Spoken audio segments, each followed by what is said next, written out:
Welcome to another edition of Anthony T's Horror and Wrestling Show. I'm Anthony T. In this edition, it's the best of 2022 episode. We've done the 5th annual Horror Whammies. We've done the 5th annual Horror Show Awards. Now it's the best of 2022, in which yours truly will be joined by Elizabeth Gray and Nathan Hamilton of Archivists Bet on Sexy Witches, as we will go over our top 10 films of 2022. That will be next segment. Then, in What's Anthony T Watching? The last VS title.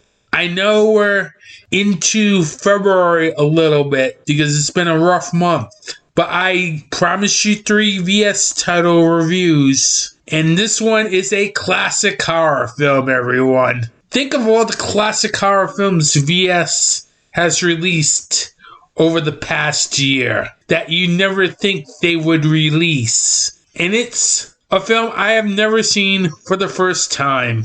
Yeah, I'm talking about the Amityville Horror. I will talk about that film and my thoughts. I know I've not seen the Amityville Horror. It took me years to see The Exorcist for the first time.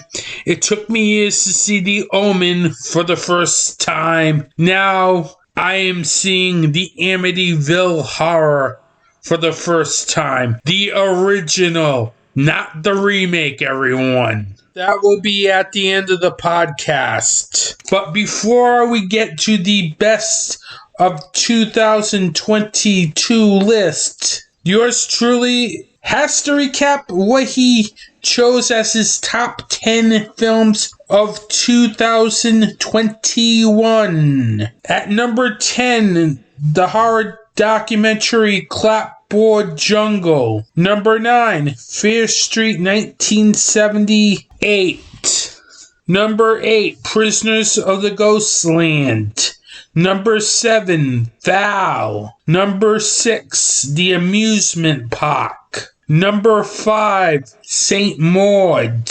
Number 4, The Last Matinee. Number 3, Censor. Number 2, The Stylist. And the best film of 2021, number 1, Malignant. That was my top 10 films of 2021. When I come back, I will be joined by Elizabeth Gray and Nathan Hamilton of Archivists Bet on Sexy Witches, as we will talk about the top 10 films of 2022.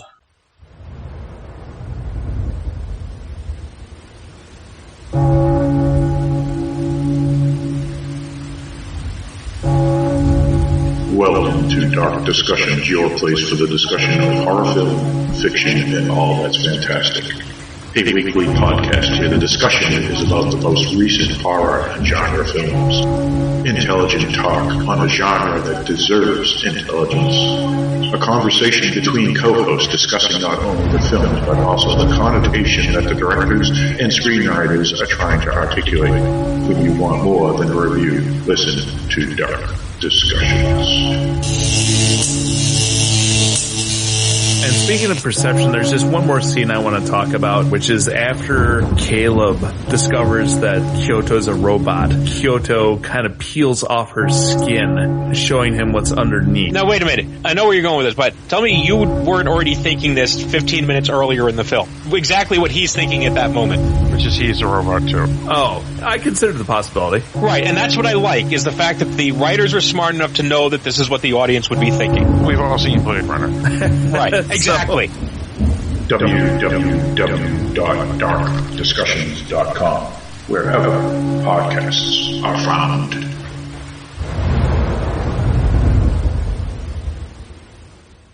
Welcome back to Anthony T's Horror and Wrestling Show. It is the best of 2022 list.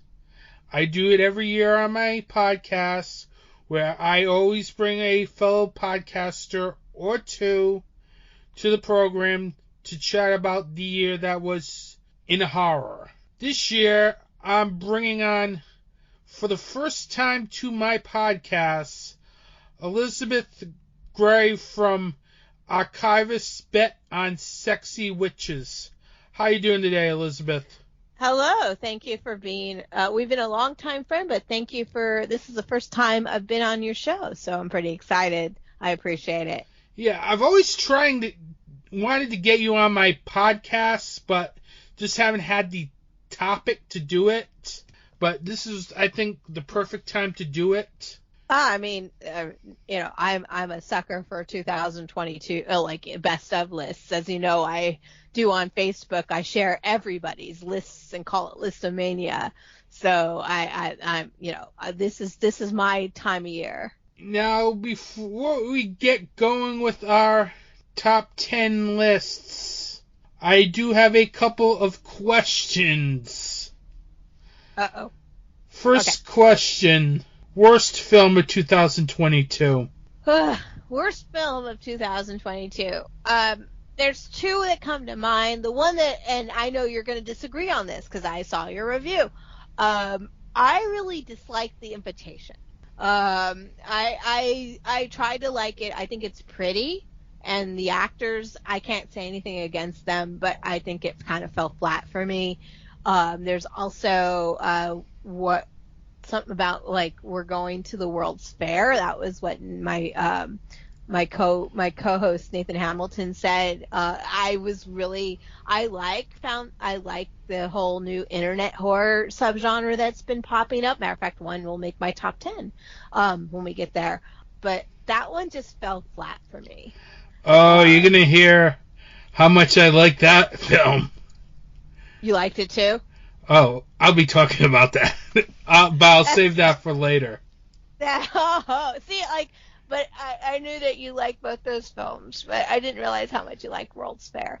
But, I actually think if those were the worst films of the year in horror, we had a pretty solid friggin' year for horror.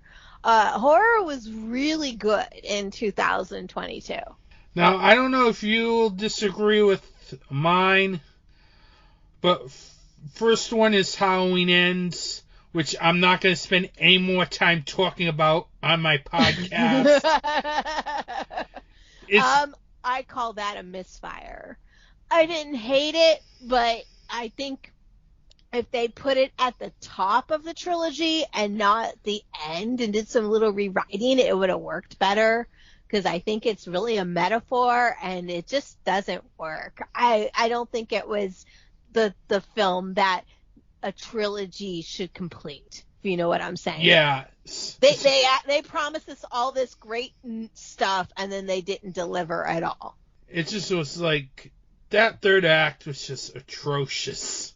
It's like the worst third act I've seen since The Predator.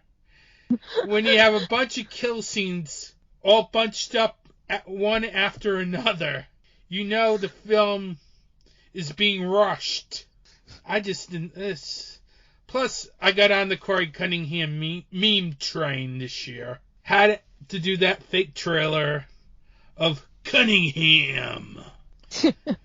That's how bad this film was. And another one was another popular franchise, Texas Chainsaw Massacre. See, I haven't seen that one, but I can tell you my co-host Tana Celluloid will actually defend that movie. But I haven't actually seen it. I haven't seen that, and I didn't even bother with the Resident Evil series. I kind of stayed away from that. Only lasted like 2-3 episodes on Resident Evil, then gave up. So, yeah. Yeah, Texas Chainsaw Massacre, probably the most collection of annoying characters you'll ever meet. So, once again, though, if those were the worst in horror in 2022, I think we were pretty lucky. Yeah. There was some solid, good films, and there were even triumphs, like Cinderella stories this year in horror. And I'll definitely talk about one of those on my top 10. So. Yeah, I'll talk about one of those too. I think we might be talking about the same film. Oh yeah. It may deal with a certain clown. Oh, it just made talk about a certain clown. Yes. Oh, excellent. Then quickly, what films missed your top 10? What films missed my top 10? Let me mention the films that I didn't get to see that would have affected this list possibly that I'm still watching, because I'm still watching for my best of for my show. I haven't seen Horror, House of Darkness, Dash Cam, or You Won't Be Alone. Those films could affect my list. Just out of the top 10, I have The Curse, which I mentioned to you. I just saw that recently, a period piece that spins the werewolf story into more of a demon story, and I kind of dug that. And then I want to give a shout out to Christmas Bloody Christmas. Not that it was great, but boy, was that just fun and silly, and it was my favorite holiday watch this year. Yeah, those are also two of my films that missed the list. Also, I can include David Cronenberg's Crimes of the Future. That barely missed the list. That and Gaspar Noé's Lux Antenna. Yeah, I haven't seen Gaspar Noé's new film yet. I have it in my queue, but I haven't seen it yet. That's another one that I need to watch. He's had a very interesting year. A lot of directors have had a really interesting year. Yes. I mean, come on. And there's directors that I don't normally like that actually released films that were not only hits, but films I actually liked. And same with like my co-host on my show would say the same thing. So, Now, this year I had rules to my list.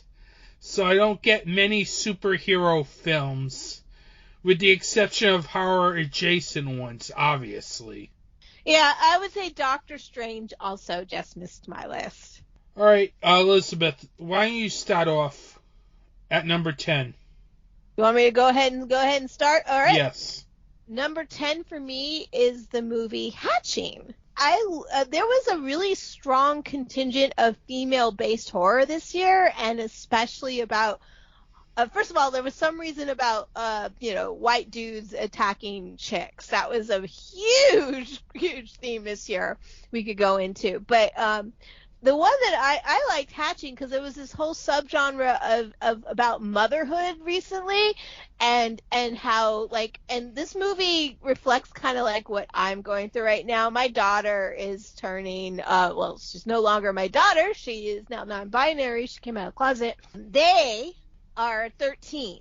So the movie Hatching is about the loss of your innocent, beautiful child and how they're evolving into their own person and the horror that can go with that. And I really enjoyed that theme that was going on in Hatching.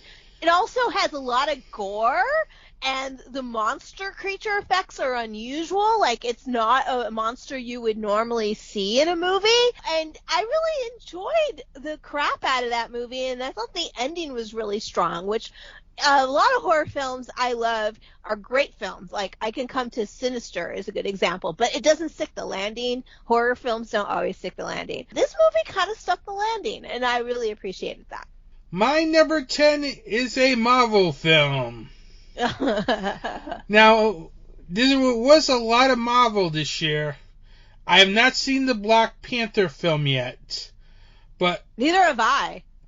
I'm waiting for Disney Plus on that, since it's kind of going to be there on the service as we're recording, so I will be catching on Disney Plus.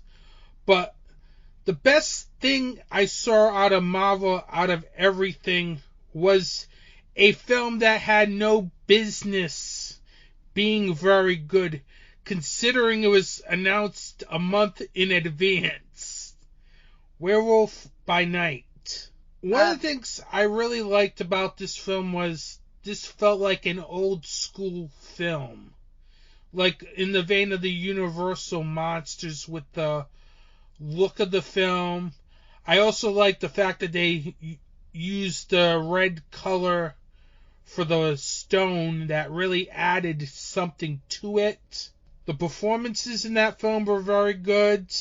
The action was great, as it had a comic book feel to it. Of course, Man-Thing was great too, and it has really good cinematography before adding that black and white transfer that really made this a very entertaining film. I'm not the Marvel audience, if that makes any sense. I'm a DC girl, but I do appreciate Marvel movies. I do go see them, but I would be really rare. It's rare that a Marvel film will make my top 10. I think the exception was Thor Ragnarok. It made my top 10, but once again, that movie is more of a comedy, and it's Wakia Takiti, so it's a little bit. Doctor Strange is Sam Raimi, so I'm gonna love it just because it obviously was such a Sam Raimi movie. But it might make my top 20. I was actually surprised about Doctor Strange that it could have gotten an R rating. It was close. It was very close to an R rating. It was close, but it didn't quite go over our rating. It uses F-bombs in the right way. And it has a very gory scene, too, in it. Mm-hmm. It does. So I was pleased. I saw that. That's one of the few films that I saw twice in the theaters this year. And the first time was just a regular screening with my Evil Genius. And then Nathan and I went and saw it in 3D. All right. Deadstream is my number 9. Deadstream, I like I said, I'm kind of digging the whole like internet horror. Like I liked both, both the, what was the name of the movies? Oh my God, I'm blanking on them right now. Not, We're going to the World's Fair. I know. No, I didn't like that one. That was the exception. But the original, the one with the girls and the suicide and Dark Web is the sequel. I like both of those movies. I can't think of them. Huh? Unfriended, yeah. Unfriended.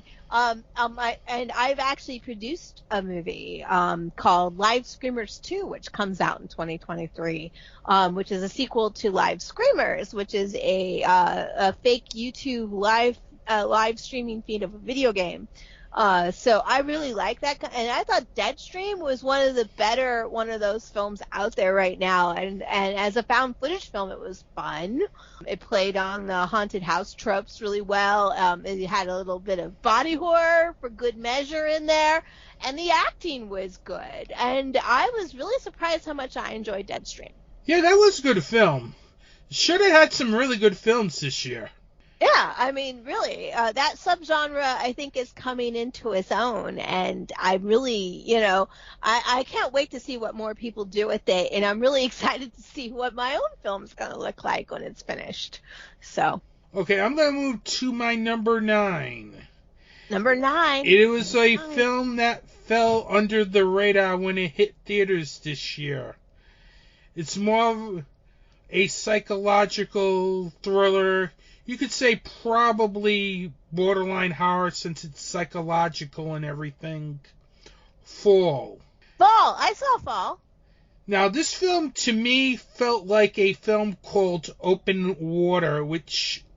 Very much so. Very much That's so. what I felt like when I was watching that film. Instead of the ocean, you had a satellite tower. Actually, it was an old radio tower, 2,000 feet tall, I think, in the movie.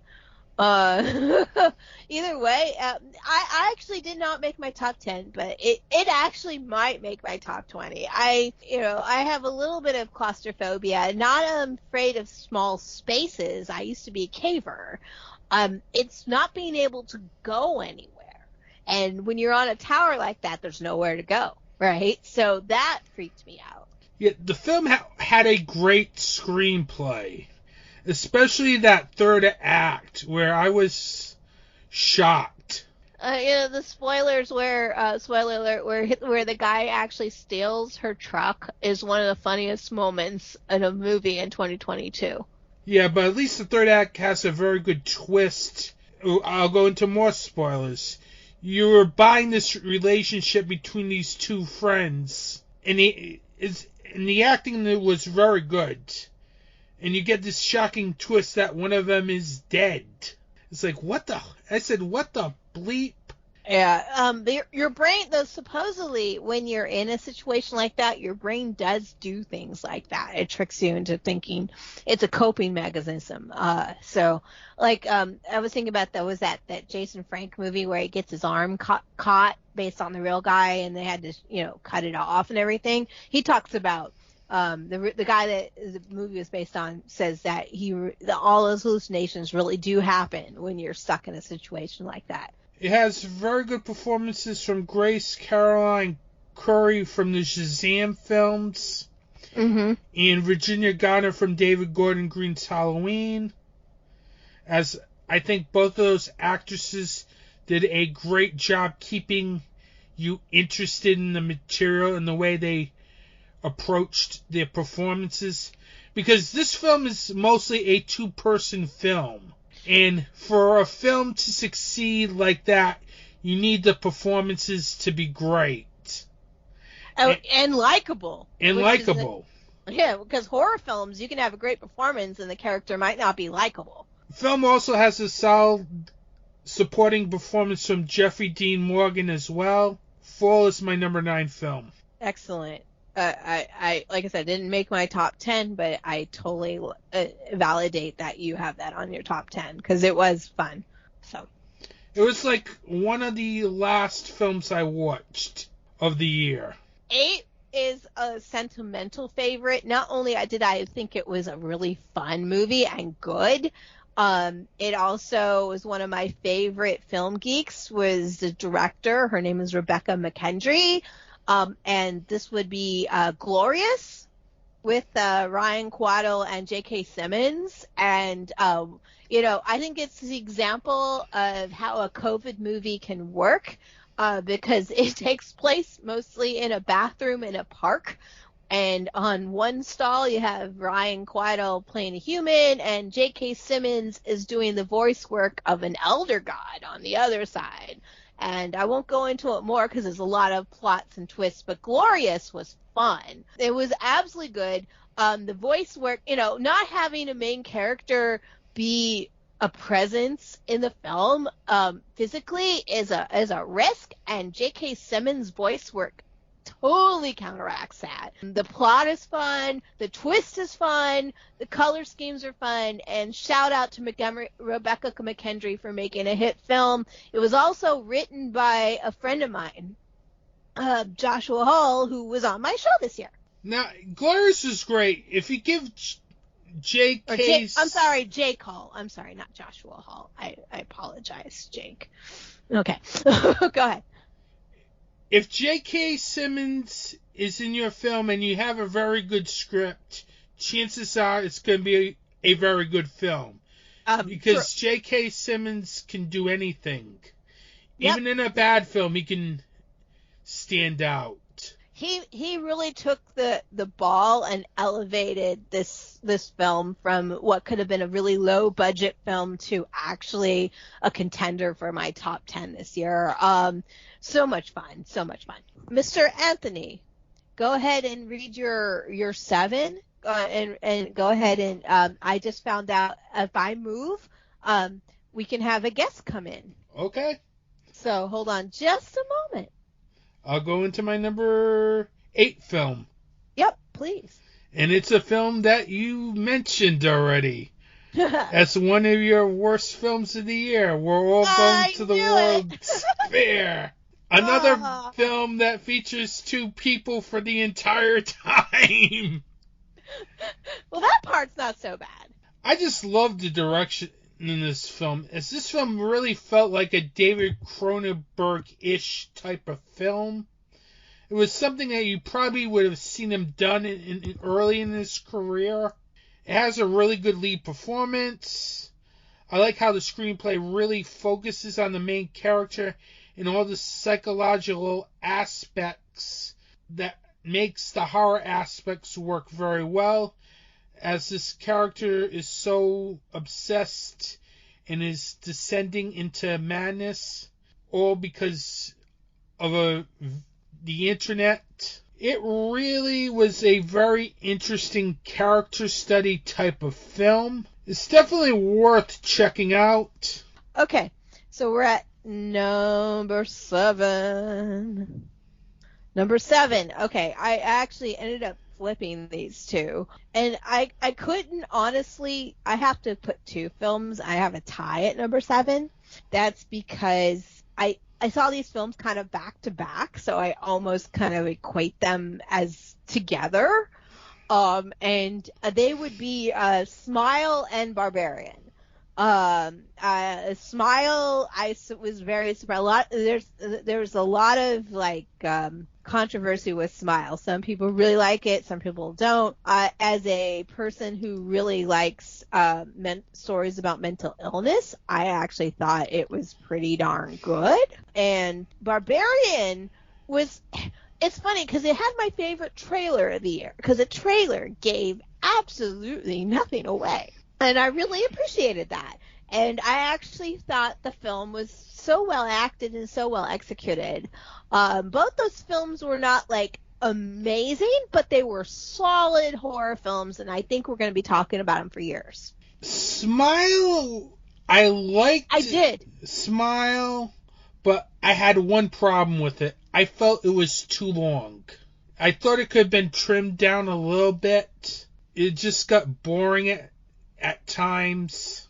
But with Barbarian, it just took, and it's another good film, as I have Barbarian in my top 20. But with Barbarian, it took a while to get into that film, but once I got into that film, it was great. So, now my number 7 is a reboot of a popular horror franchise. Definitely one of the films I've been looking forward to. Hellraiser. Hellraiser. How did you like it? I thought it was very good. Very gothic. One of the things I liked about this was the fact it was a very gothic remake of the original. And it didn't go like try to copy the original and try to tell its own story. David Bruckner did a great job capturing the dread and gothic elements that made the first 2 films very good. Whether he handles the dialogue scenes to the action, it had a very dark and gothic feel to it. I also loved the casting of Pinhead here, as Jamie Clayton was great as Pinhead. She really brought a different perspective to the character, and it's probably the best Pinhead since Doug Bradley, which isn't saying much. Well, there's only been 2. Guess what? We have a special guest that just called in. Maybe they can catch up. I know that Hellraiser's on their list too, actually. So, you want to welcome him to the show, or do you want me to welcome him to the show? I'll welcome him to the show. Excellent. He is also from Archivists Bet on Sexy Witches. Nathan Hamilton, welcome. Can you finally hear me? Yes. Oh my God! For those of you listening, we have been facing technical difficulties for the last little while, but oh my God, it feels so good to be on the show. Hello, ladies, gentlemen, everything in between. I am so glad to be talking to you, and it looks like I got a little catching up to do. Okay, well, we're at number 7. We're at number 7, so... Okay, well, first of all, I need to give you my ones that didn't quite make the list. Okay. Which I'll go through them real quick. Number 1, I have a few. Hatching, which my co-host there mentioned, is one of them. The Adult Swim Yule Log was one of my honorable mentions. The Sadness was one of my honorable mentions. And one thing I wanted to mention, because I did not take... Anthony, when you sent us the criteria, you said anything over 40 minutes, but I had to disqualify an entire series because it would have screwed up my entire list. And that's the Cabinet of Curiosities. Because there were 3 episodes on that, which would have been on my list, and I couldn't let one series take up 3 spots on the list. But the Autopsy, the Viewing, and the Outside were all fantastic. Okay, what were you? We were on number 7. Quickly go through 10 through 7 on your list. Okay, number 10 on my list is Werewolf by Night. The only reason it is all the way down at number 10 is because it was not feature length. Had it been feature length, it probably would have been number 3. Nathan, I had Werewolf by Night at 10 too. Nice. Hey, great minds think alike, right? Here's another one that I just heard you guys talking about. My number 9 is Hellraiser.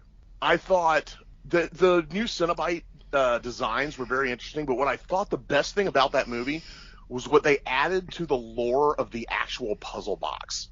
Adding the new configurations to it and adding different properties to it than were in the original series, I thought was just brilliant. Number 8 was a movie that I kind of feel like I'm on an island over here because nobody else is mentioning this movie.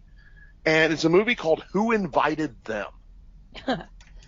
Came on Shudder. No one else seems to have even heard of this flick, but it reminded me kind of like Cheap Thrills meets Funny Games, kind of. Yeah, I was going to say Cheap Thrills meets Strangers, but Yeah. the same idea. Yeah, Yeah. basically, some people throw a party. One of the couples, they think everyone's gone, and they realize this one couple is still there, and then the rest of the night unfolds very interesting between these 4 characters. I don't want to say any more than that, but, man, that one has really been an unsung one this year, is Who Invited Them. Yeah, I saw that one. What'd you think of it? It was okay. Yeah. And do you want me to do number 7, or... Yeah, number Yeah. 7, yes. Am I caught up? Yeah. My number 7 was a film called Glorious. Has that one been mentioned yet? Yeah, it was my number 8. Man, that was brilliant. That's how you have a Lovecraftian eldritch god in your movie without having to show it. That's brilliant. But that had some of the funniest moments of any movie this year as well. Okay. I think we're caught up. Hell yeah. Hell yeah. I am nothing if not efficient. So should I go ahead and continue, and we'll do the round robin, you, Yes. Anthony, and then Nathan since he's late, or should it be you, Nathan, and you? You, Nathan, then me. Okay, great. So I will go number 6. Number 6, I know, is going to be probably higher on other people's lists, and I know I've seen it on a lot of all-times lists, but my number 6 is The Menu with Ray Fiennes and Anya Taylor-Joy. Only reason why it's not going into my top 5 is because I don't think about it as much as some of the other films, but I will tell you, I was at a wedding a couple days ago, and one of the topics of conversation was The Menu. So many people were talking about it, and I really appreciated it. I thought Ray Fiennes' performance was amazing. The score was one of my favorite scores of the year. Cinematography is good, and the performance is all around really fun. I really enjoyed the whole like bourgeoisie, eat the rich, literally, vibe to the whole thing. I'm going to preface it by also saying my number 6 is going to be a movie that is probably going to be a lot higher on a lot of people's lists this year, but there's just so much good stuff this year. My number 6 is Barbarian. Which was my number 7. I tied it with Smile. My favorite thing about Barbarian, and Elizabeth and I discuss this all the time, and Anthony, I'm sure you'll agree, movie trailers give away way too much these days. Yes. Oh my God. Smile, for instance, gave away its best scare in the trailer. Like, a lot of movies this year did that. Barbarian, I watched the trailer and I'm like, oh, okay, I see what this movie's going to be. It should be pretty cool. And then everything in the trailer proceeded to happen in the first half hour of the movie. And from then on, I had no idea where it was going. And I absolutely love that approach. And it ended up being a really good movie. My number 6 will play a little game. He directed a film. Play a game. Okay, he directed a film. He executive produced a film. And he was a leading man in a film this year. Any guesses? Who has an ego that big? I mean, I'm kind of stumped on this one. Yeah, me too, actually. Dario Argento. Oh, Of course. Dario Argento executive produced a film called She Will, and he starred in Gaspar Noé's Vortex, which got released this year. That Vortex is very high on my need to watch list. Yeah, he's very good in Vortex. Nice. But my number 6 film is not Vortex, as that's more drama. My number 6 film is his latest film, Dark Glasses. Is, I think, his best film since Opera, which probably isn't saying much. But it's also encouraging. Yes, it is, because, first of all, it's more low-scaled. It's not this big production. It's definitely not Dracula 3D, which is a guilty pleasure film. As I think he returns to the genre filmmaking. Argento really does a great job with the way he directs the action in this film, as it really does build tension, whether it's in his direction or the screenplay that he co-wrote. He doesn't give you that clear motive to why the killer is stalking this prostitute and killing off prostitutes. And he really also does a great job focusing on the main character, who is a prostitute and is blind and is being stalked by this deranged killer. The film also has a very good score, which is a must for Italian horror films. Let's face it. One of the things you need for an Italian horror film is a great score. And this was an Italian horror film, as his daughter was also in the film in a supporting role as well. She was very good. And he also had a great lead performance as well. And that can be found on Shudder. I am so incredibly glad to hear that it was good. I have been very hesitant to watch it for the same reason I'm hesitant to listen to Metallica albums. Because I love their work in the past, but they haven't put out anything good in a while. And I really, really want to like it, but I'm afraid I wouldn't. But since it's that high on your list, I'm going to go watch Dark Glasses, man. Thank you. You're welcome. Oh, number 5. Now, I was actually really surprised how high up on the list this actually came. But when it comes to straight up, like, apocalypse, zombie, movies, I mean, come on, it's Korea. Korea has the ball and runs with it, and the sadness is, I think it's Korean, right? Is it Korean or is it Japan? I forget. It's Korean. It is Korean. I was right first time. I got a second guess. So, but Korean is the sadness to me was as a straight up zombie picture, like not necessarily plot wise anything new to the table, but visually and emotionally, I thought the sadness was well executed, and the gore was some of the best of the year. It had some of the biggest horrible, oh my god, did I just watch him do that moments in the film. So the straight up gore zombie, it's not even zombies, I don't think that's fair. It's more like the rage virus from the 28 days later. It's more like that. A lot of people following on their ids. It actually ended up, it stuck with me for quite a long time, and I actually think it's gonna be an unrated gem in the future.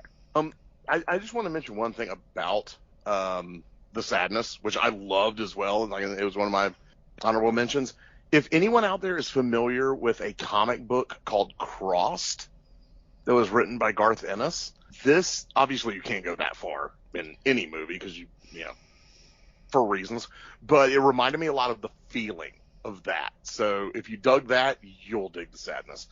My number 5 was, and there was a surprising current of cannibalism going through a lot of movies this year. We saw that creep up a lot. And the movie that probably did it best is my number 5, which is Fresh. Aha. Fresh was a really good flick. And it takes a subject like cannibalism, which is often done very hardcore horror, very Texas Chainsaw Massacre-ish, and did it in almost a cold, clinical way that's even more chilling. And Sebastian Stan is horrifying in this movie. I mean, like I say, it's the year of rich middle-aged white guys attacking people in movies. and he might have been the creepiest one of the year. For real, he's awesome in this movie. I highly recommend Fresh, to anyone. This is just a straight up great horror movie. My number 5 film is from a director that probably took the biggest gamble in 2022. I'm talking about Scott Dickerson, who walked away from Doctor Strange to go on his own and make The Black Phone. That film was very gritty. From the opening credit sequence to the end, it had this really gritty, dark tone that felt very disturbing at times, with the whole abduction thing going on, which the main villain is kidnapping kids, and he kidnaps one of these kids, he locks him up in the basement, and you get a mysterious black phone ringing, and you have all these dead kids calling. I like how the fact that they don't go into anything about the main villain. You don't want to know anything about this guy. By not knowing anything, it made the guy very frightening. There is this scene in this film that I like where this kid was about ready to go up the stairs, and Ethan Hawke was just sitting there, frightening, waiting for this kid to come up. It was just a frightening visual. That was the best moment of the movie. And Ethan Hawke is phenomenal in this film. Who thought he could play a villain? Because I think this is like that and Moon Knight were the first times he's ever played a villain. As usually he's played the good guy in many of these films. Dickerson does a great job also with the way he directs the main kids in this film. Because those main kids looked like pros. And that's really what ultimately helped this film be very good. Because kid actors can be hard to deal with. But Dickerson really does a great job directing the two main kid actors in the film, as it really made it a very good film. And it's very hard to pull off these child abduction horror films, especially when you're dealing with kid actors, and the fact that the material can be material that might not play well with certain people. But Dickerson, I think, does a great job with the way he moves the action along, and the fact that the script does a great job with focusing on its story and its characters throughout. Number 4. Number 4 is my favorite of the COVID era movies, because there was a whole swath of films, horror and otherwise, that were just one or two people in a room. And, that was it. And, matter of fact, last night we saw Skinamarink, which was literally a COVID film. Like one or two people total on camera, if that.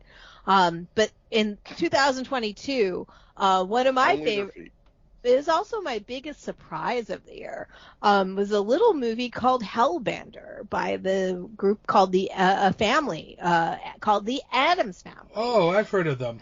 Yeah. Not the Addams Family. No, I know where you, not that Addams Family. First the of all, other Addams Family. Yeah, no, the filmmaking Addams Family. First of all, there's exactly 16 people total in the movie, and most times it's just mom and the daughter. That's it. In real life and on camera. The next thing is, first of all, they did it by driving over. I think it was like a year or so. During COVID in a trailer, and they shot it mostly in national parks, where you don't need permits to shoot, and borrowed a house here and there. Absolutely well executed, great folk horror, great witch lore, added some new stuff to the witch lore, which was cool. And I really enjoyed the crap out of Hellbender. It was my favorite folk horror of the year. Yeah, Hellbender was very good.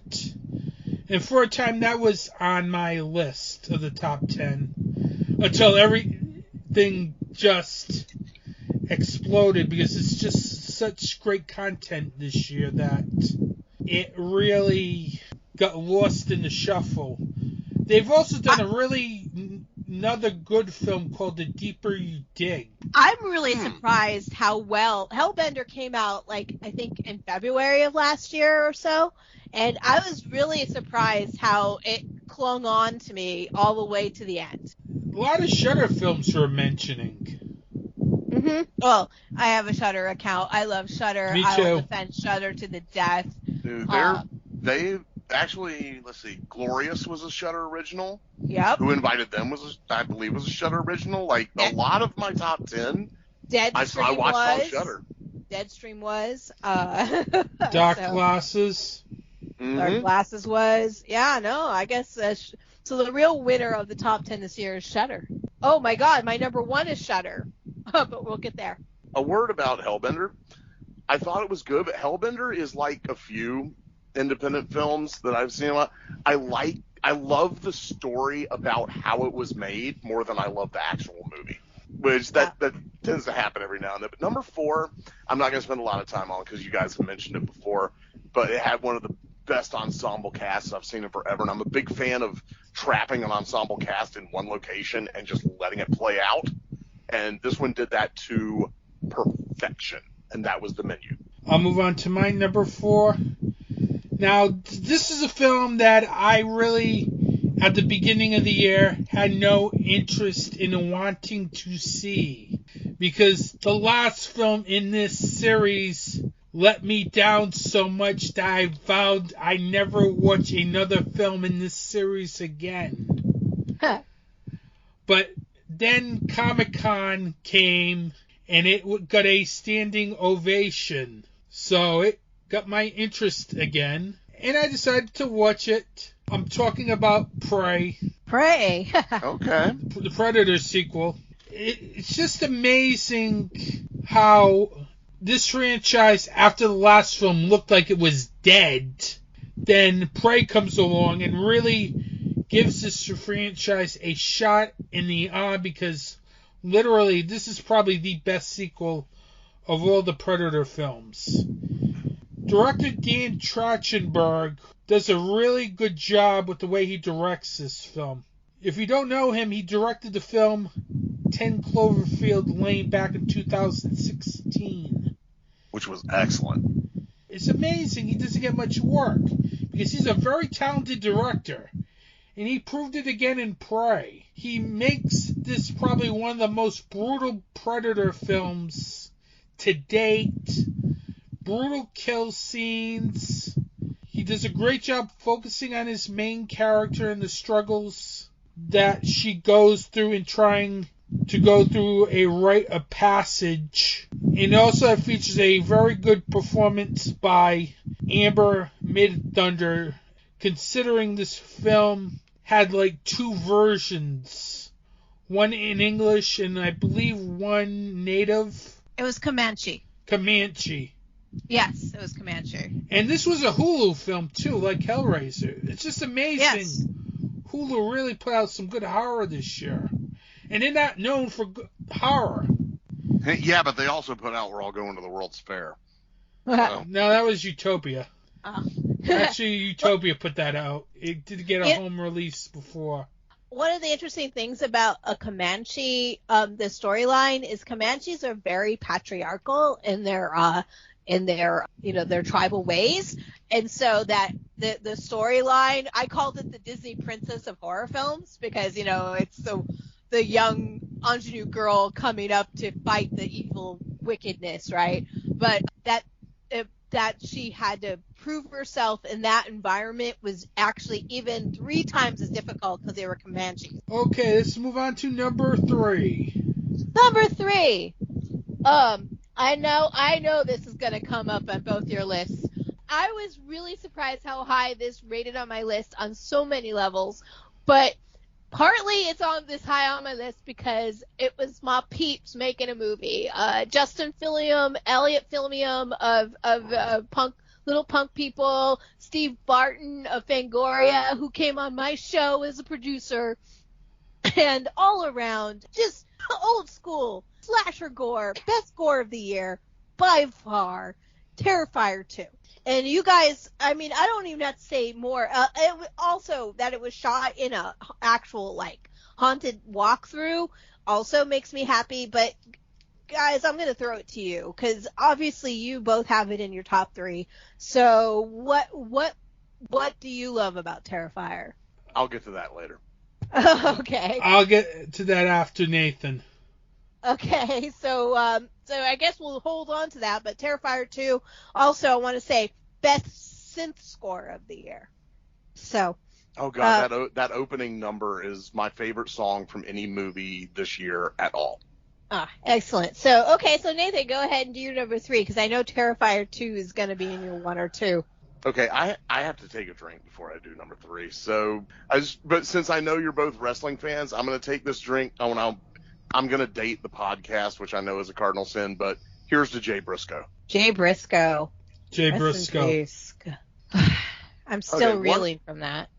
One of the big stories of horror in 2022 for me was filmmakers I don't like making movies I do like.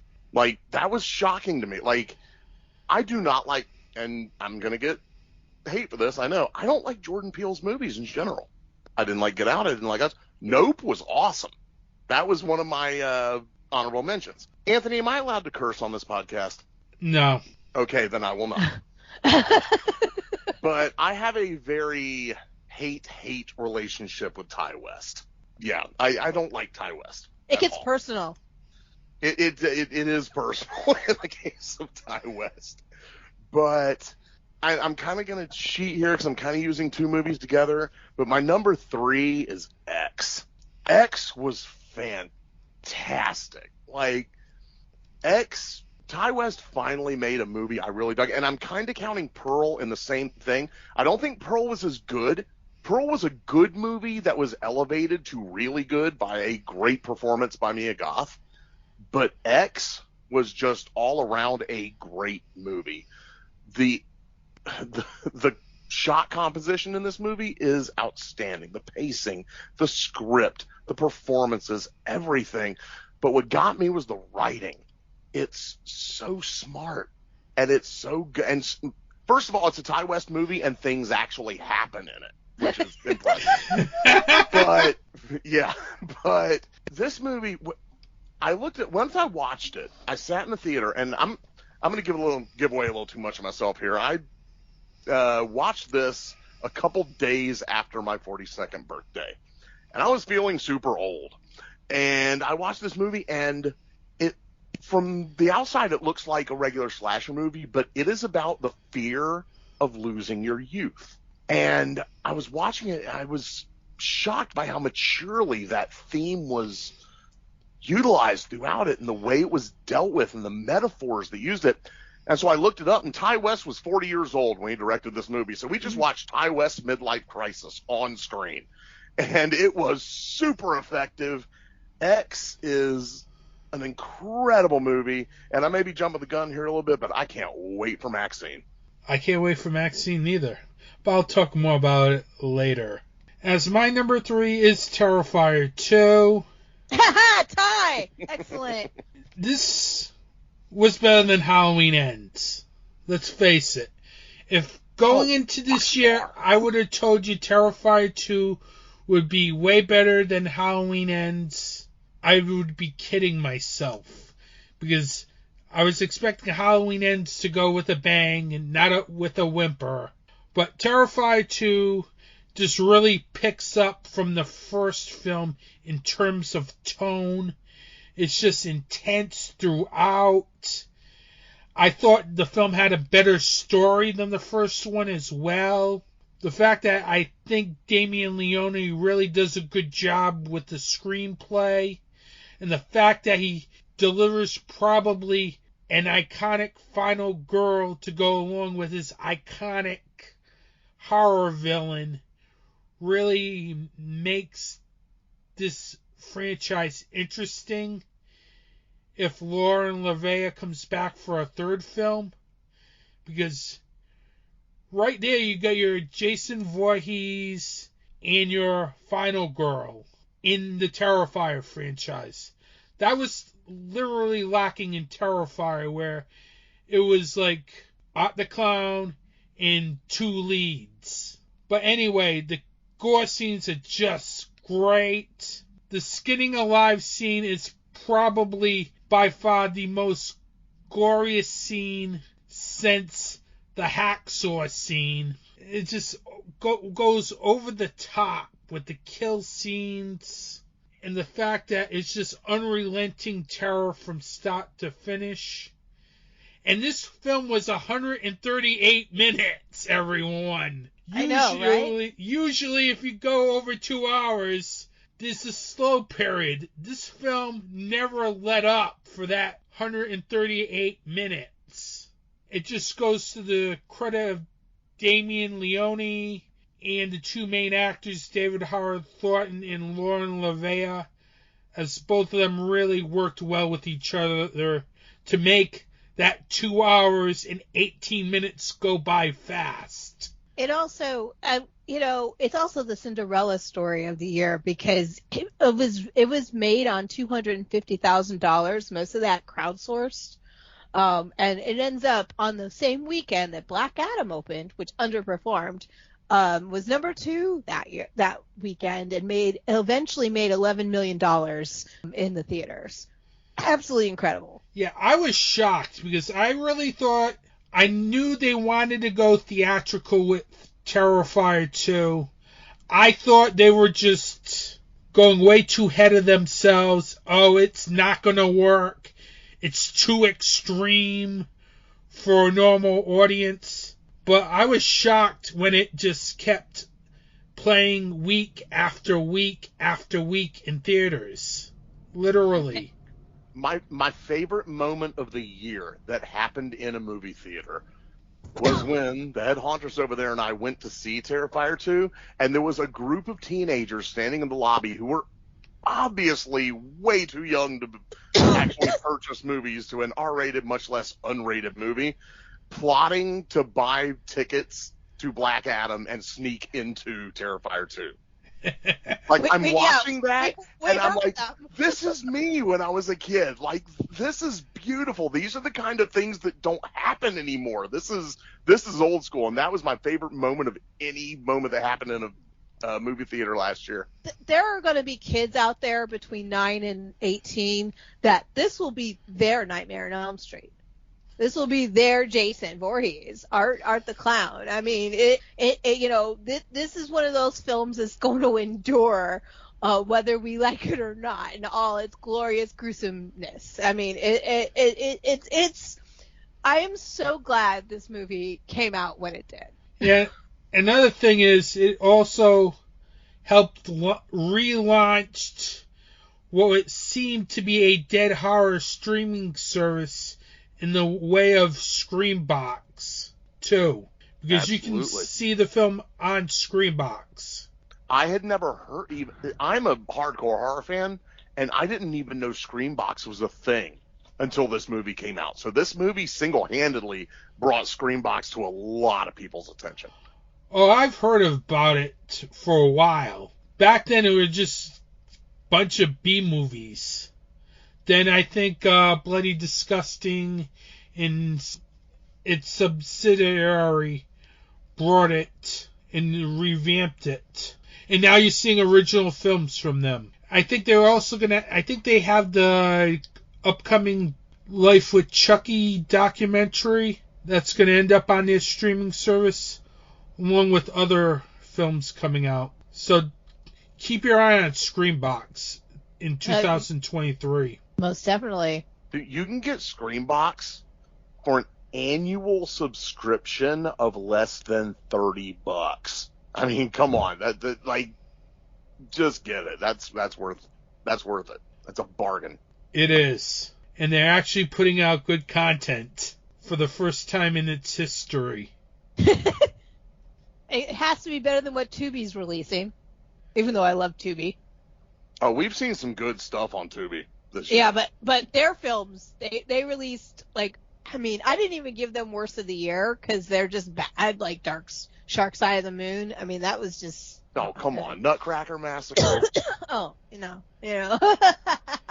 What was that? The Killer Tree movie? That wasn't very good. Terror Train remake? I didn't see the Terror Train remake. I actually heard good things about it. So, I don't know. So, let's get to number 2 as we're getting way off topic. Oh, well, we tend to do that. That's an occupational hazard on our show. So, Archivists Bets on Sexy Witches, or at the Sexy Witches if you're on Facebook. Anyway, what are topics? Number 2. Okay, it was mentioned a couple times briefly. First of all, I want to say I actually am a fan of Get Out and Us. I like Get Out more than Us. But I think Jordan Peele has an amazing voice. But that being said, the trailer did nothing for me for Nope. Like, nothing. I watched it and I didn't care about it. One afternoon I was super, super sick. So I turned it on and watched it. And it cured me, basically. I woke up and going, oh my god, this movie's amazing. So Nope is my number 2 and mainstream, and the biggest mainstream horror film for me of the year. It is a horror film in the sense that it's a good old-fashioned creature feature. It's Jaws in the sky, and I won't go into any spoilers, but because if you haven't seen it, you gotta see it it has literally the best kill of the year in any film, and that includes Terrifier too.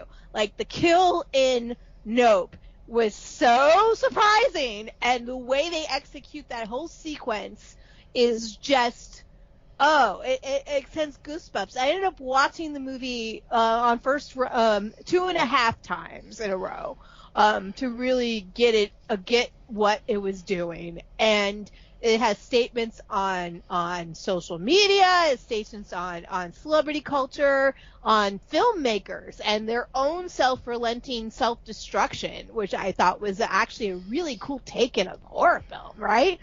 And all these things, and they mix it up, yet they make a good old-fashioned, like, scare you, oh god, monster's gonna eat me story. I am a huge proponent for this movie. It hasn't left me since I've seen it, and I would say it is actually, not only is it one of my favorite horror films of the year, it's gonna make my all-time top 10 as well this year. All right, number 2. There were actually 4 stop-motion animation flicks that came out this year. All of them well worth watching, but there was one that just absolutely blew my mind. And that's a movie called Mad God. That one, it was a Shudder original, and it is currently streaming on Shudder. And if you haven't seen it, watch it. It is Phil Tippett's masterpiece. He's been working on it for 30 years. And if you don't know who Phil Tippett is, I don't know what to tell you. Like, his effects pedigree is like the original Star Wars trilogy and the RoboCop movies and Temple of Doom. Jurassic Park, man. Jurassic Park, Starship Troopers, like all kinds of amazing stuff. And it's amazing on a small screen, but we got to witness it on a big screen, and it like drove its way into my brain in ways a lot of movies haven't in a long time. It's disturbing, it's beautiful, it's meaningful, and this may come up in other lists later, but it has the number one thing I can say about a movie, and that is I have never seen anything like this before. Mad God is a singularly unique movie. You've never seen the likes of it. You probably never will again. So watch Mad God, because it's amazing, and that's my number 2. My number 2 is X. This film and my number 1 film, I'll just let it slip, are done by the same director. It's like the first time I've ever had a list where my number 1 and number 2 are done by the same director and starred the same actress. Literally. I'll talk about the other film afterwards. But X, I think, was very good. It was very gritty. It had that late 70s Texas Chainsaw Massacre vibe to it. I like the way this film was shot. Had really good performances from Mia Goth and Jenna Ortega. Pretty much the two main actresses in horror this year. Mia Goth really pulled off both performances as Maxine and the older version of Pearl. The screenplay does a really good job building the suspense. It also has the creepiest love scene you'll ever see involving Pearl. That was like, I would say disturbing. Yeah, creepy and that too. Plus, it also had an excellent kill scene too, where she literally throws one of the characters into the waiting arms of an alligator. Has a very good haunting score from Tyler Bates and Chelsea Wolfe. And I really like the way that Ty West really made this film, as this was different from all his other films. If you've seen his filmography, this is completely different from the typical Ty West film, where it's more moving, more intense, and more methodical. But I'll talk more about Ty West in a bit. Let's give a shout out to Brittany Snow also, I think, who gives one of the most underrated performances in a horror film this year. Brittany Snow is not known for doing horror. Neither is Jenny Ortega, and they both shine in that movie. Yeah, Jenny Ortega was everywhere this year in the horror genre. Yeah, she was. She's now influenced an entire generation of teenagers. Between that film, Scream 5. Yep. And then Wednesday, of course. Yeah, she was on fire this year. So it was literally the year of her and Mia Goth. More or less. Both of them were really the breakout performances of this year. Yep. Let's move on to number 1. Well, my number 1 was Nathan's number 2, Mad God. It's also, I'll just go ahead and say, it's my number 1 film of the year, period. I've been waiting for this film for literally 30 years because Phil Tippett is from the San Francisco Bay Area. So I actually have never been lucky enough to meet Phil Tippett, but I knew several of his assistants. I remember one time they walked into my store and we just geeked out about Gattaca for like 20 minutes in the production art direction, which is like awesome. But Mad God is I'm so glad I got to see it in the theaters. I didn't expect to do that. But I'm not going to get into why it's so good because Nathan pretty much already nailed it. But I also want to give a shout out to Shudder for doing that special Gulag with Mad God this year on Shudder. Yes. That was so cool. Yeah, it was. And it was so, like, it was from the same, it was, Phil Tippett didn't do that himself, but his studio did, and they, it totally encompassed the film without actually giving anything away. Not that you could really give anything away in that movie, but I'm really glad that Shudder doubled down and really, really embraced Mad God. So, once again, hooray, Shudder, we love you.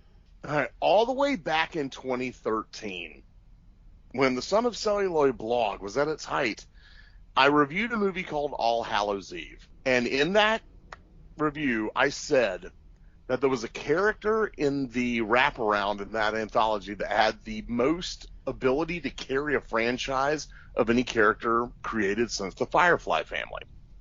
That character just happened to be Art the Clown. And I called that one because Terrifier 2, obviously the Cinderella story, the success story of the year.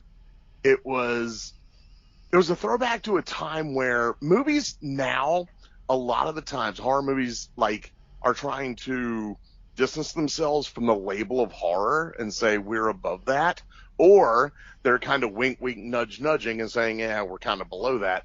This was a throwback to the kind of movies you saw in the 80s and 90s. They're like, yes, we're horror. Yes, we're hardcore. Yes, we're going to just embrace it.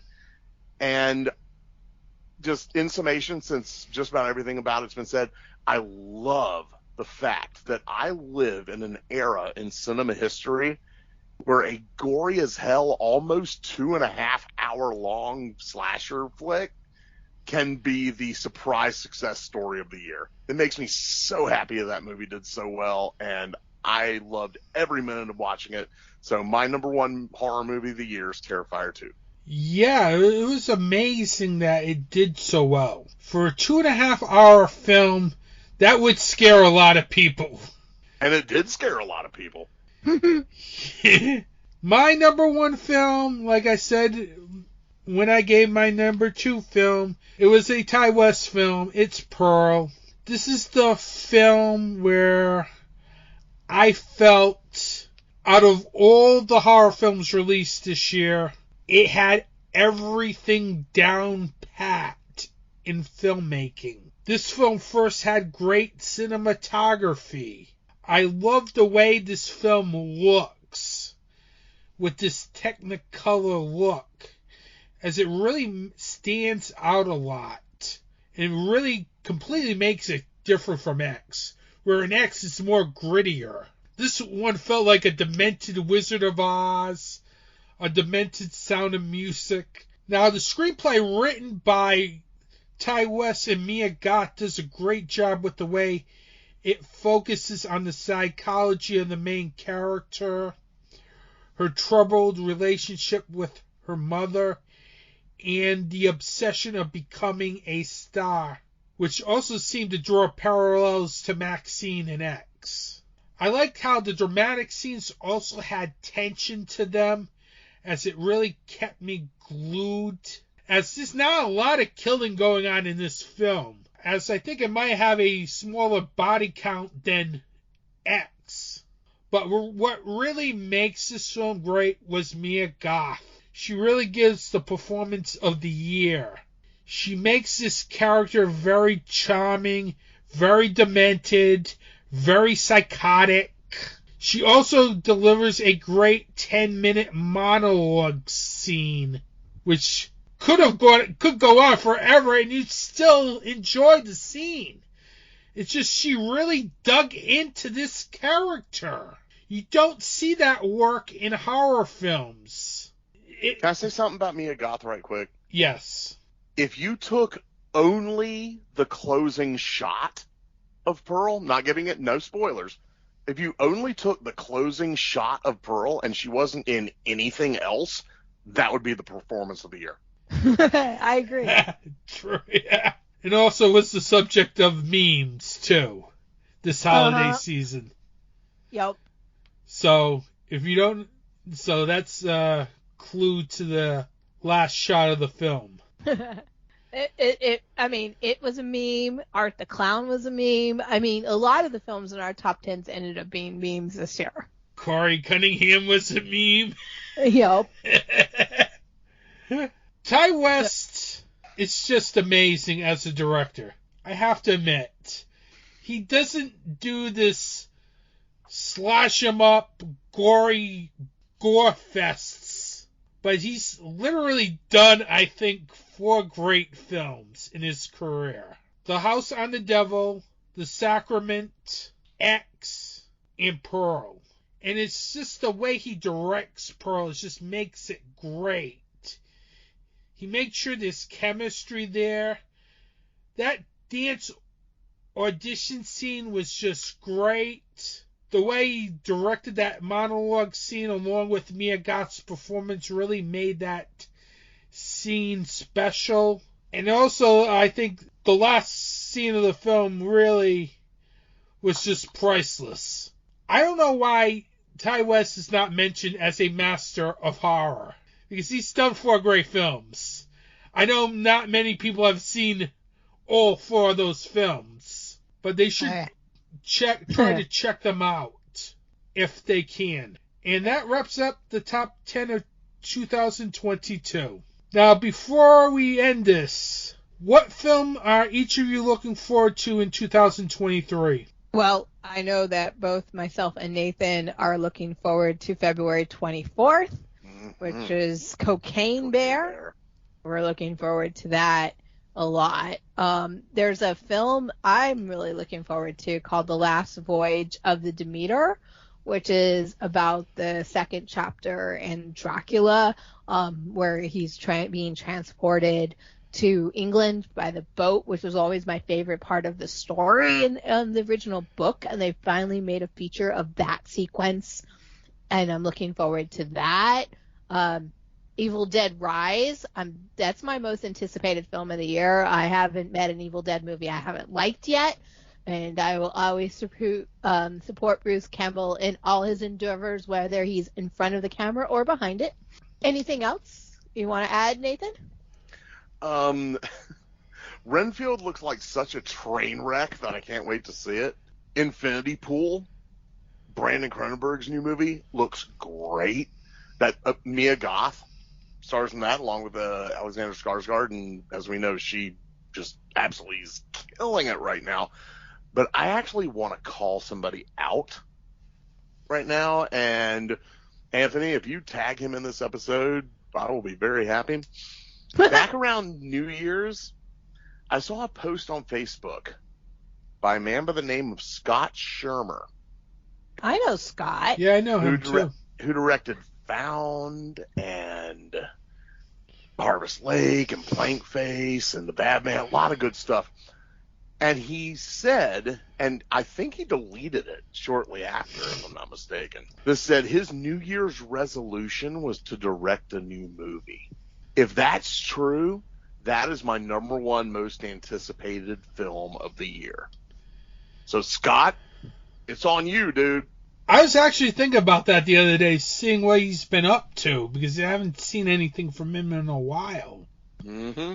But that's good to know. And the last one was The Bad Man, and that was almost 4 years ago. He's never directed a bad flick, so if that's your New Year's resolution, dude, direct a new flick. I will totally call you out. Get Kickstarter, Indiegogo, anything. For me, definitely Renfield, because, well, it's Nicolas Cage being Nicolas Cage, so I have to watch that. Anytime Nicolas Cage being Nicolas Cage, I'm there, for better or worse. Infinity Pool's another one I'm looking forward to. Brandon Cronenberg's latest film, Mia Goth and Alexander Skarsgård. Scream 6 I'm actually looking forward to. I didn't hate Scream 5. I actually thought it was all right. I saw it as a double feature with 13 Fanboy, and that was surprisingly complimentary. Yeah, Scream 5 was good, but I'm interested to see what they're going to do when they go to New York City. I hope they'll find Jason. New York City is always a franchise's last stop before space. So, at least we're not going to space with Scream. I hope not. Dude, I'd watch the hell out of Scream in space. Don't lie, you would too. Yeah. Yeah, probably. Jason X is the greatest guilty pleasure film of all time. I'm also looking forward to Evil Dead Rising. Really interested on the hype of that film, considering this was supposed to be on HBO Max. They got moved to theaters, so I'm very interested in that. And I know you mentioned the film earlier, that independent film, which was that found footage film that debuted in theaters this week. Skinamarink. I'm also looking forward to seeing that film, if it ever plays in my area. It's not a found footage movie, just so you know. Okay. But it's shot on video cameras, a lot of it. So just be prepared going in. It's not what you expect it's going to be. Well, then it's not like anything you've seen before. Yeah. Well, I heard is it more like a David Lynch film? No. Well, it is like a David Lynch film in the fact that you will spend hours after this movie trying to figure out what it meant, and after you sit with it for I do want to see that now. I said this to Elizabeth earlier because we went and saw it last night and with a bunch of friends, and we were kind of, what the hell did we just watch? What was that? And after sitting with it for 24 hours, it all makes a little more sense. And now I kind of see the vision they were going with, and it kind of makes more sense and sits a lot well with me. So Skinamarink is the cinematic equivalent of creeperweed. Yeah, just be patient with it, because it does not hold its cards out for you to say at all.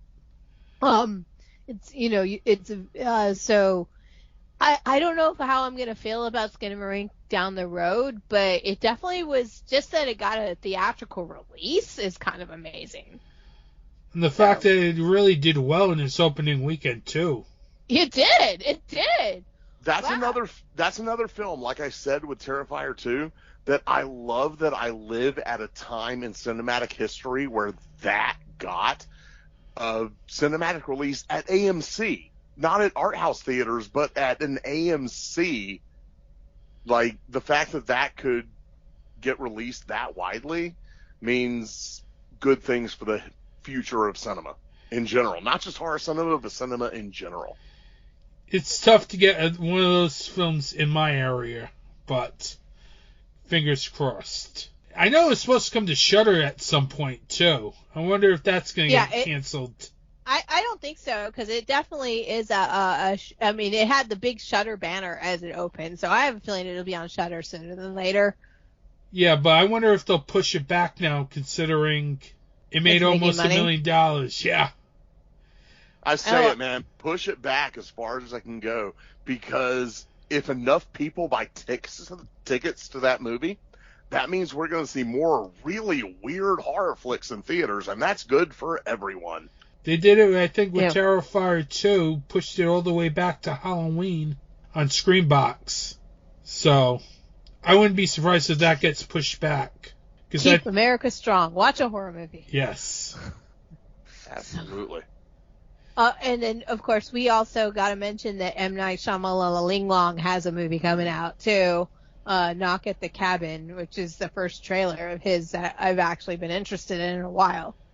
The fact that there's been a trend of movies this year of filmmakers I don't like making movies I do like Jordan Peele and Ty West, that means I'm going to give M. Night Shyamalan's new movie a shot. I'll give it a try. It's got Dave Bautista in it. Mm-hmm. It does, and he's been on a roll too. Yeah, he's been on a roll. Yes. So. The Army of the Dead. He may be the actor that came out of wrestling that has chosen his roles the smartest. I'll say that.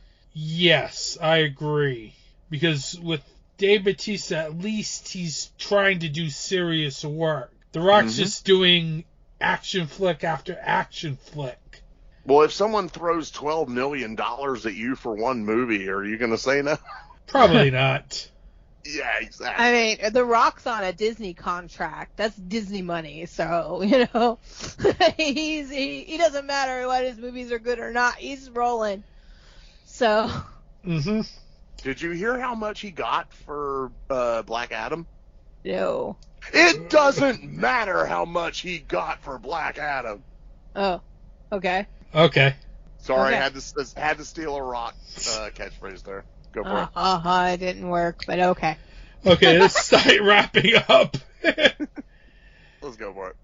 Now, how can they find both you, Elizabeth, and you, Nathan, on social media? Well, you can always find me on my personal profile, which is Elizabeth Catherine Gray, where I post everything from obituaries to history to horror.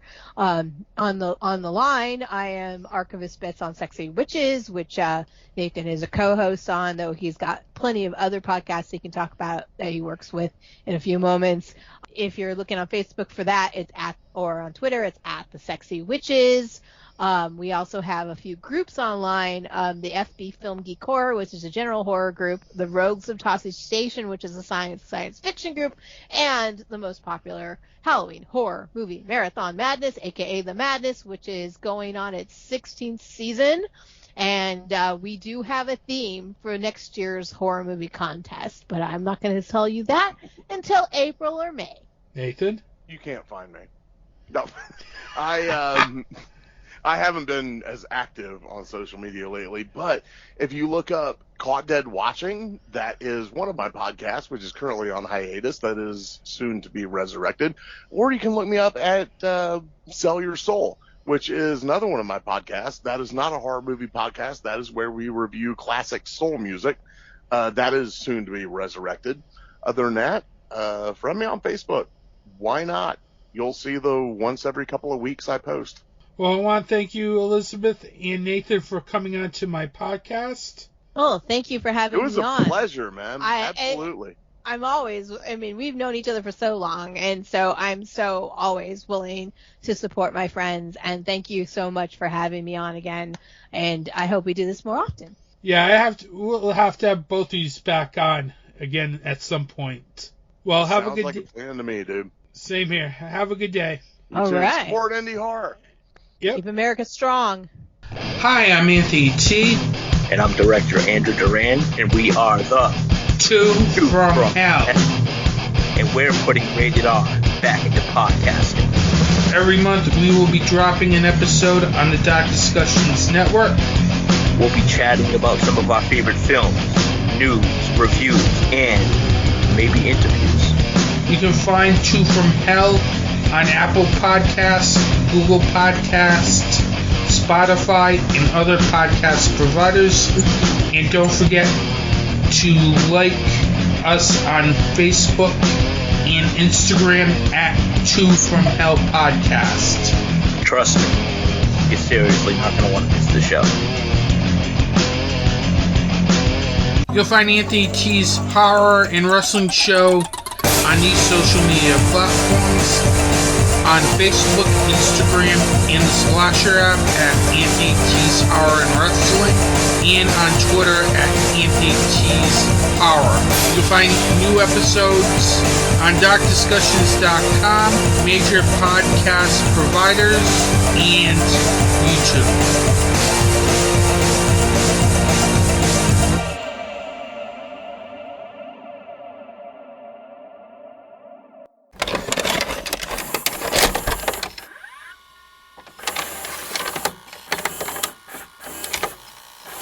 What's Anthony T watching this episode? Well, in the beginning of the episode, I told you I was reviewing the Amityville Horror. Yes, I have not seen the Amityville Horror up until this point. In fact, if it wasn't for the fact that VS released the Amityville Horror during my subscription to VS, I probably still would have not seen this film today. Seriously. As I probably would have gone another couple of years before I saw this film. In fact, if I wasn't reviewing VS titles this month, I probably would have continued to ignore this film.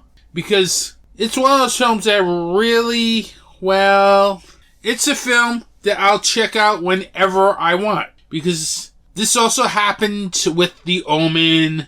This also happened with The Exorcist with me. As I didn't see these films when I was 19, 20. It took me a long time to even get to these films. Hell, I didn't even see The Shining until I saw the movie Ready Player One, in which there was a scene where the characters were in the Overlook Hotel in the game in that film. That got me interested in wanting to watch The Shining. So, basically, since I'm doing VS titles, I decided to finally watch the Amityville Horror for the first time. The original, people. Not the remake, everyone, because there's a remake of this film, but we are talking about the original. The one that stars Margot Kidder, James Brolin, and Rod Steiger. And let me tell you, I enjoyed this film a lot. I thought this was a very good film. One of the things I really enjoyed about the Amityville Horror was the fact that this film was very creepy in tone throughout. Whether it's the way director Stuart Rosenberg directs the action scenes in this film to how he makes sure they have this creepy look everything had this tone where it just felt like it was so chilling to watch. And then it was very good because literally it worked. He also does a great job directing the performances in this film, as there are some very good performances in this film, including James Brolin, Margot Kidder, and Rod Steiger. All three of those people were great in this film. And it's one of the reasons why this film is a classic, everyone. Because it has three strong performances to go along with its screenplay. When you have strong performances, especially in a horror film like this, where it deals with supernatural elements, it really helps the film a lot. And this is truly, I think, one of the better supernatural films of all time, quite frankly. As I really loved especially Rod Steiger's performance in this film, as he was just great. The screenplay, written by Sandor Stern, does a very good job with the way it keeps you on edge throughout. I like how he goes into the house history, or how he spends his time in the beginning getting to know the family, and little by little things start happening mysteriously in the house. It really made it entertaining, and it really, I think, also helped with the way the tone of the film was, because this film had a creepy tone, a chilling tone throughout, and it was really due to a great screenwriting here that really helped set the tone for this film. He also makes sure that the dramatic scenes are very good, as they keep you interested in this film, as there are some really good scenes, especially ones with Margot Kidder and James Brolin. The side plot with the priest, which is also another really good chunk of scenes as well, which made this very interesting and really earned its 2-hour runtime. Because let's face it, this film clocks in at pretty much an hour 57 minutes, close to 2 hours. Usually in horror films, you want 90 minutes to 100 minutes, but this is like almost 2 hours. But this film really does a great job in its 2 hours in developing its characters, developing its action, and it really made this film a very haunting and chilling film. And I can see why the Amityville Horror is considered a classic film. And another thing that I liked a lot, which I am not sure that gets noticed a lot, is the film's score, as the score really adds to this film. It really makes this film creepy. It helps enhance the supernatural elements that go on in this film. It really made for some chilling, tense moments. Sometimes the score is needed to enhance those moments, and when it's done very effectively in a supernatural horror film, it can make a good supernatural horror film a great supernatural horror film. And this film has a great score. By far, I really regret not seeing the Amityville Horror earlier in my life, because, quite frankly, this is a great horror film. This is a film that horror fans should see. Now, I may get some flack here, but I would put this film probably over The Exorcist. I know they kind of deal with both demonic beings, but this film has, I think, all the intangibles of a great horror film. And I really recommend, if you are getting into the horror genre, definitely check out the original Amityville Horror. The one that came out in 1979, aka my birth year. As this is how you make a great horror film. that pretty much wraps up the best of 2022. It was 3 parts this year, but it took about 5 weeks, but I've got to it. I hope you enjoyed these episodes. I think from now on, January, I'll be doing 3 episodes because I think it is a lot feasible. Plus, it separates things. Next episode, I will be giving my thoughts on the 2023 Royal Rumble. That will be up next episode, and whatever else I can come up with. I could have a guest or more rants. With that, I want to thank you for listening to this podcast. If you like this podcast, don't forget to subscribe to this podcast over on Apple Podcasts, Google Podcasts, Spotify, Stitcher, and other major podcast providers. You can also find the podcast on Film Arcade Media's YouTube channel at Film Arcade Media. With that, I want to thank you for listening. Have a good day. Support indie wrestling and support indie horror.